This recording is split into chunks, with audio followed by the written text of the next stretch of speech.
If you're Chinese or a visitor, your access to the world can be reduced to 0 if your social credit score falls beyond an arbitrary minimum. This allows you purposefully to be shut out of all activities that can be virtualized. And in a rapidly virtualizing world, this increasingly means all activities: driving, shopping, working, eating, finding shelter, even fraternizing with friends and family, as merely being in the presence of someone with a low social credit score means that your own score can be lowered.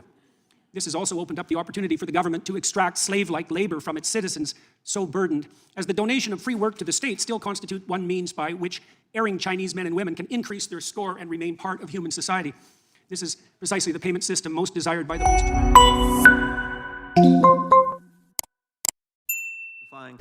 And we will start with Dr. Peterson.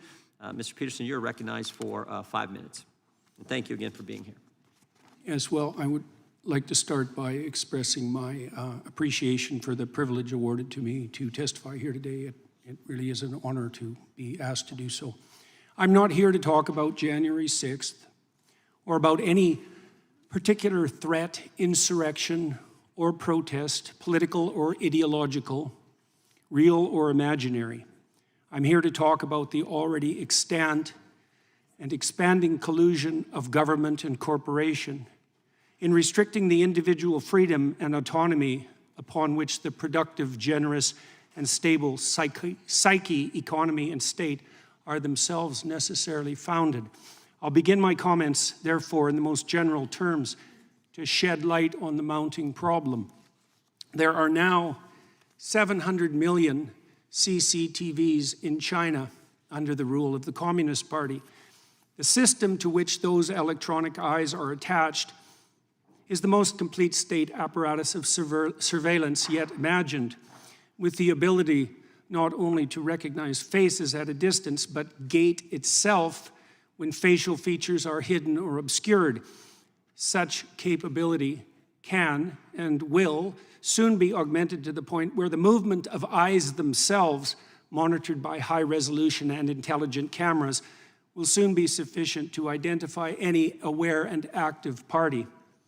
The demented, naive, and prideful engineers who so enthusiastically helped build this system call it Skynet, after the rogue and all-seeing technology that took such a dreadfully wrong turn in the famous science fiction movie Terminator series, featuring artificially intelligent robot intelligences hell-bent on protecting themselves by destroying humanity. The name also references a well-known Chinese phrase describing the reach of the divine itself. The net of heaven is vast, yet it misses nothing, which aptly describes the capabilities of the new state apparatus. The system is integrated with the so-called Chinese social credit system, which awards its involuntary participants with a score indicating their compliance with the dictates of the Chinese Communist Party, allowing for full control over access to everything they possess electronically. Most ominously, their savings and their access to travel, certainly all modern means of travel, but increasingly as the electronic gates come up, even by walking. If you're Chinese or a visitor, your access to the world can be reduced to 0 if your social credit score falls beyond an arbitrary minimum. This allows you purposefully to be shut out of all activities that can be virtualized. And in a rapidly virtualizing world, this increasingly means all activities: driving, shopping, working, eating, finding shelter, even fraternizing with friends and family, as merely being in the presence of someone with a low social credit score means that your own score can be lowered. This has also opened up the opportunity for the government to extract slave-like labor from its citizens, so burdened, as the donation of free work to the state still constitute one means by which erring Chinese men and women can increase their score and remain part of human society. This is precisely the payment system most desired by the most tyrannical, not the work for me and benefit thereby that constitutes the contractual arrangement undertaken by free and sovereign citizens, but the work for me and I will lift the deprivation I imposed that has always been the leitmotif of the slaver. Why is any of this relevant to people in the West? Well, because the technology that the Chinese Communist Party employs is an extension of Western technology.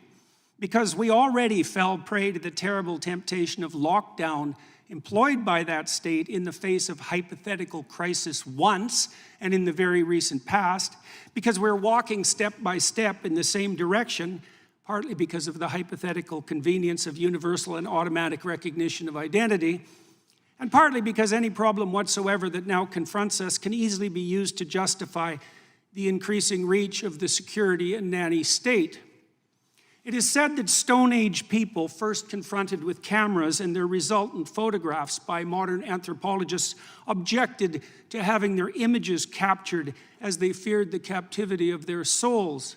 It turns out that such fear was prescient.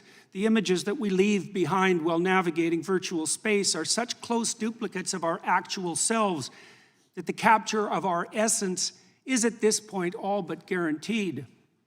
We all now have our doppelgangers. We all live so much in the virtual world in consequence of our purchasing habits and modes of electronically mediated communication that our very selves have become reducible to a frightening degree to data, the modern equivalent of our footprint, with the same data making up an image of our identity, an identity which can be and is increasingly bought and sold by the invisible corporate brokers that still mostly use it to sell us what we so desperately and carelessly and conveniently want, but can also be used to track, monitor, and punish everything we do and say.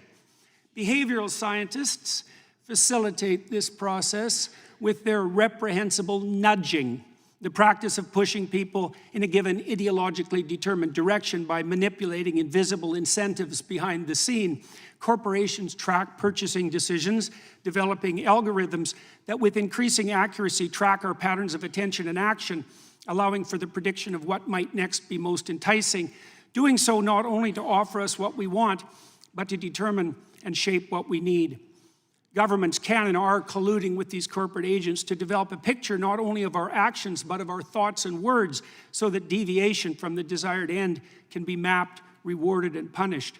The development of a digital identity and currency is nothing more than the likely end consequence of such inclinations, and the combination of both can and will facilitate the development of a surveillance state, the scope of which optimistic pessimists of totalitarianism such as George Orwell could scarcely imagine.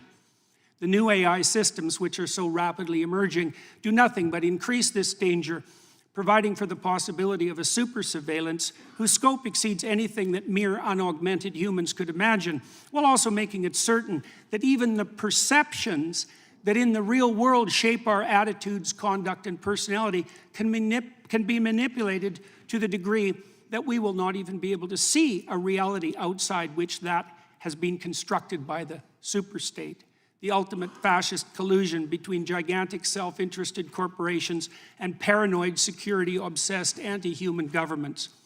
We're already selling our souls to the superstate for the purposes of immediate gratification, while being enticed to do so by fear-mongering Mr. Chairman, could the ideologues. witness be asked to summarize, please?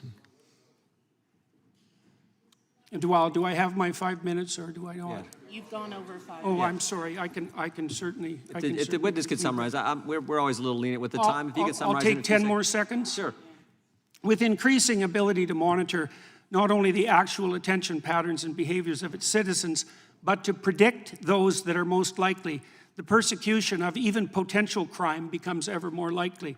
If you have nothing to hide, you will have nothing to fear, will be the slogan commandeered by those most likely to turn to surveillance to protect and control.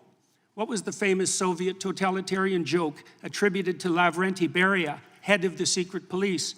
Show me the man and I'll show you the crime. Those words were true enough in the time of Stalin's KGB, and the police were secret enough then as well. But that's nothing compared to what we can and likely will produce now. A police so secret that we will not even be able to detect their comprehensive and subtle activity. Monitoring crime so pervasive that everyone under the dictates of the system will have something to hide Regular and order, much to Mr. fear. Chairman.